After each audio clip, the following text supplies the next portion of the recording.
네, 저희가 그동안 소개해드렸던 많은 사례들이 가벼운 증상인 줄 알고 병원을 찾았다가 갑자기 사망이나 장애에 이르는 경우들이었는데요. 자, 오늘 소개해드릴 사연도 그런 거죠? 네, 그렇습니다. 몸살 기운에 급체 증상까지 겹쳐서 응급실을 찾았던 40대 남성의 이야기인데요. 예. 급성 위염으로 진단받은 후 일주일 만에 심정지로 사망해서 오진으로 인한 의료사고 아닌지 의문이 제기된 사건입니다. 40살, 젊고 건강했던 남편의 죽음을 받아들이기 힘든 것은 사망 일주일 전에 갔었던 병원 진찰에 강한 의문이 남기 때문이랍니다. 저녁을 먹은 후에 감기약을 먹고 나서 체한 것 같다고 그러더라고요. 명치가 아프고 숨쉬기 힘들어하고 그러면서 막 아프다고 호소를 하고 몸살이라더니 심지어 구토까지 하던 남편은 제 몸이 심상치 않다고 여겼는지 119를 불러 응급실로 보내달라고 얘기했답니다. 처음에 가서 뭐 진통제를 놓은 건지 수액을 놓은 건지 처음에 가서 그걸 주사를 맞고 10분 기다려도 호전이 없으면 얘기를 하라 그래서 남편은 그 전부터 막 누워있지도 못하고 앉았다 일어났다 앉았다 일어났다 막 이랬거든요. 극심한 통증 때문에 마약성 진통제까지 맞은 남편은 의사의 진단만을 기다렸다는데요. 경제 증상인 것 같아요. 특별한 이상은 없어요. 웃으면서 그래서 약을 지어드릴 테니 귀가하셔도 된다. 단순 소화기 질환이라는 진단이었지만 그 후에도 체한 듯한 가슴 답답함은 쉽게 가시지 않았답니다.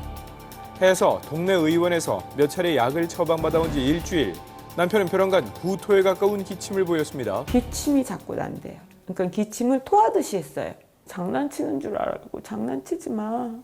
근데 느낌이 이상해서 보니까 자기 몸을 가누지 못하는 상태가 된 거예요. 급기야 의식을 잃은 남편은 일주일 전 진료를 받았던 그 응급실로 다시 이송됐는데요. 도착 당시 이미 남편의 심장은 멎어 있었고 심폐소생술이 거듭됐지만 남편은 결국 돌아올 수 없는 강을 건너고 말았습니다. 제가 막 의사를 붙들고 애원하고 아니에요. 그럴 리가 없다고. CPR 다시 좀 해달라고. 제발. 1시간 가까이를 했어요. 그런데도 안 돼. 결국. 병원에서도 무엇이 심장을 멎게 했는지 모를 이른바 급사라고 진단했답니다. 연애에서 결혼 생활까지 12년을 아이도 없이 한 몸처럼 지낸 두 사람이었답니다. 특별한 지병 없이 건강했었던 남편이기에 아내는 그의 빈자리가 여전히 수치 않은데요. 대체 무엇이 단란했던 두 사람을 헤어지게 만든 걸까요? 네, 이번 사건 같은 경우는 부검을 하지 않았기 때문에 정확한 사망 원인은 저희가 알 수가 없습니다. 어떻게 추정할 수 있을까요, 박사님? 예, 대개 이런 경우는 저희가 심근경색으로 보는 경우가 많고요. 예. 그림을 보면서 좀 설명을 드리면 예, 심장이라는 장기는 우리 몸에서 굉장히 중요한 장기이고 자기 주먹만 하고요. 왼쪽 가슴에 약간 비껴서 있습니다. 그래서 이러한 심장은 관상동맥이라는 혈관을 통해서 산소하고 영양분이 공급이 돼야 되겠죠. 그런데 어떤 원인에 의해서 찌꺼기 같은 것이 쌓여서 혈관벽이 좁아져서 예. 어느 순간에 이게 막히게 되는 상황을 우리가 심근경색이라고 합니다. 예. 그래서 관상동맥에 의해서 영양을 공급받는 근육, 심장 근육이 이렇게 죽게 됩니다. 괴사가 일어나죠. 예. 그래서 이게 처치가 안 되면 결국에는 예. 사망에 이르는 그런 상태를 우리가 심근경색이라고 하고요. 예. 심장이 가슴에 있기 때문에 물론 가슴이 아프겠고요. 뭐 체한 듯한 느낌, 가슴 답답함, 숨참, 어지러운 식은땀, 예. 그다음에 몸살 증상 같은 것들 굉장히 비특이적인 증상이 많이 있을 수 있습니다. 자, 그러면 그 증상만 가지고 진단하는 게 쉬운 게 아닐 텐데 어떻게 정확히 진단할 수 있을까요? 예, 그래서 그림에서 보는 것과 같이 가슴에다가 뭐 패드 같은 걸 붙이고 심장의 파형을 종이로 분석하는 이 간단한 장치를 우리가 심전도 검사라고 하고요. 예. 이거 이외에 혈액 검사, 그다음에 심장 초음파 검사, 심장 스캔, 가장 끝에 가서는 혈관 조영술까지 어허. 다양한 진단을 통해서 심근경색을 진단하게 됩니다. 그래요.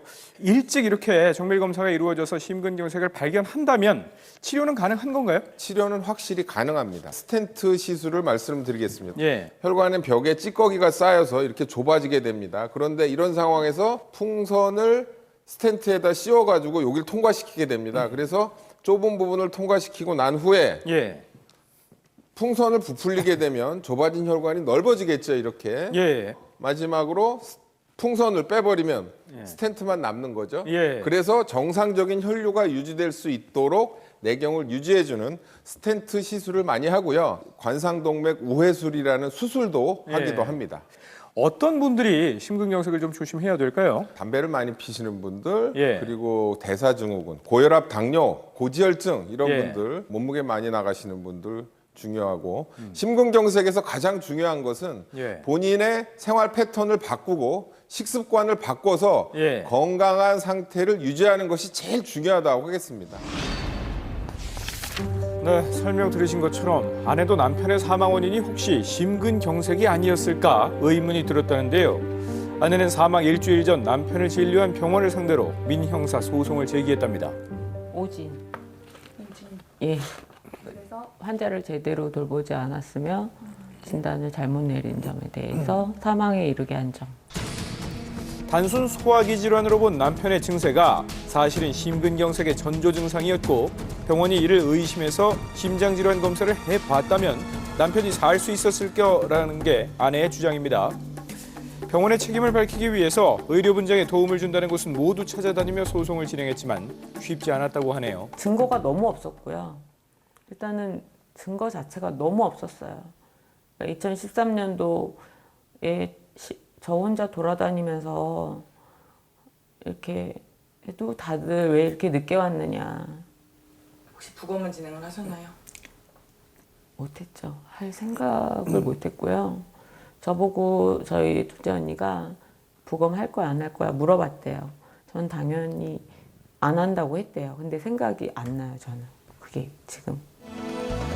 결국 검찰은 병원의 업무상 과실치사 혐의가 없다는 결론을 내렸고 민사재판에서도 책임을 물을 수 없다는 판결이 나왔답니다.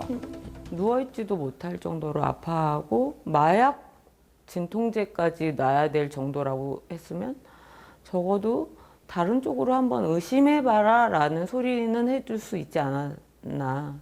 의학 지식이 전무한 저희는 의사의 말을 전적으로 신뢰할 수밖에 없는 거잖아요. 그 말을 토대로 치료를 하는 거고요. 정말 병원 응급실이 남편이 살아날 수 있었을 기회를 놓치고 만 걸까요?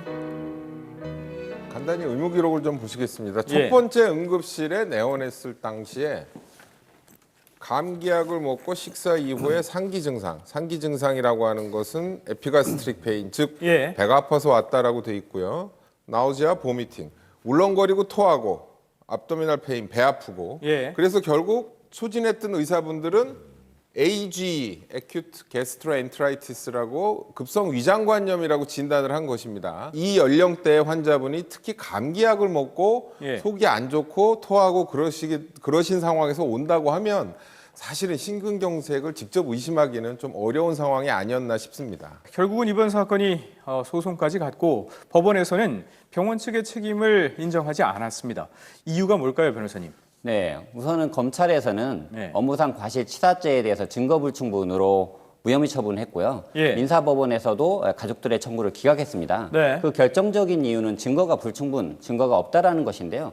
이 환자가 사망한 원인에 대해서는 급성 심근경색으로 추정은 되지만 예. 심정지를 일어나는 것이 심근경색만 있는 것도 아니고 예. 부검을 하지 않았기 때문에 예. 이 환자가 심근경색으로 사망했다라고 확정을 지을 수가 없는 겁니다. 예. 그러니까 법원에서는 심근경색을 의심하지 못했다, 미리 진단하지 못했다라고 하는 가족의 청구가 이유가 없다고 본 겁니다. 만약에 예. 가족들이 부검을 해서 심장질환임이 정확한 사망 원인으로 밝혀졌다면 네네. 결과가 달라졌을까요? 네, 그렇습니다. 우선은 부검을 통해서 심근경색으로 사망했다라고 예. 나왔다고 한다면 예. 가족의 주장처럼 예. 미리 심근경색을 진단하지 않은 과실이 있다고 볼 여지가 있습니다.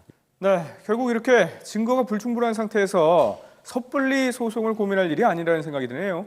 네, 그렇습니다. 예. 그래서 의료사고가 의심이 든다면 예. 우선은 진료기록부를 확보를 하시고요. 예. 그다음에는 CCTV 같은 증거를 추가로 확보하시는 것도 좋습니다. 예. 그리고 사망 원인이 확실하지 않다면 부검을 하셔야 사망 원인이 확실하게 나오고요. 그다음으로는 곧바로 소송을 하기보다는 한국의료분쟁조정중재원이라든가 한국소비자원 같은 공적 기관을 통해서 의료 과실 여부에 대해서 판단을 받아보고 합의라든가 이런 부분에서는 도움을 받으시는 것이 좋습니다. 예. 가벼운 증상을 가지고 있는 사람들이 정말 치명적인 질환을 갖고 있을 수 있다는 가능성이 있다는 얘기거든요. 이런 걸 어떻게 구분할 수 있을까요, 도대체 박사님? 문진이라는 과정을 굉장히 중요하게 생각하셔야 될 것 같습니다. 사실은 병원에 오시면서 빈혈이 있어요 이렇게 오시는 분들이 많습니다. 근데 실제로 어지러운 분들 중에서 빈혈 때문에 어지러운 확률은 5%도 안 됩니다. 그래서 환자분이 얘기하실 때 본인 스스로가 뭔가 진단명이나 병명을 얘기하지 마시고요. 아픈 데를 정확하게 얘기해 주시고 그게 정확하게 이루어져야 그거에 따른 검사가 이루어지고 그거에 따른 진단이 이루어질 수 있습니다. 그래서 환자들은 병원에 오실 때 의사들한테 증상을 주로 잘 얘기해 주시는 편이 그나마 이러한 상황을 막을 수 있는 것이 되지 않을까라는 생각을 합니다. 네, 아무리 작은 증상일지라도 치명적인 질환의 전조 증상일 수도 있다는 것 꼭 기억하시고요. 환자는 스스로 진단하지 말고 의사는 환자의 말에 조금 더 세심히 귀 기울여 주기를 바랍니다. 여기서 마치죠.